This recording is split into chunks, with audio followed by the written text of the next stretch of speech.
Bugun sizlar bilan Istanbuldagi talabalar hayoti haqida gaplashamiz. Assalomu alaykum, men ismim Umar. Future Study Consulting orqali Istanbulda tahsil olaman. Bugun sizlarga Istanbul hayoti va Istanbulda talaba bo'lish haqida tushuntirib beraman. Turkiyada yashash qimmatmi? Ko'pchilik Istanbulda yashash qimmat deb o'ylaydi. Lekin O'zbekistonga qaraganda ancha arzon.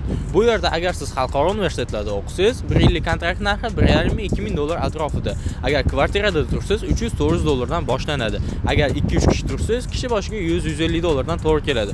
Oziq-ovqat bo'lsa, bir oylik xarajati 100 va 120 dollar o'rtasida bo'ladi. Sayr qilishga keladigan bo'lsak, bular talabalar uchun mutlaqo bepul. Tarixiy joylar, plyajlar va hokazo. Istanbulda ham o'qib, ham ishlab o'zimiz ta'minlasak bo'ladimi?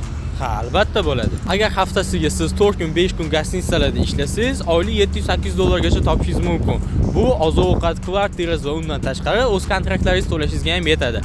Agar siz ham arzon, ham sifatli ta'lim olishni xohlasangiz, Istanbul aynan siz uchun. Bu narsalar barchasiga Future Study Consulting sizning xizmatingizda bo'ladi.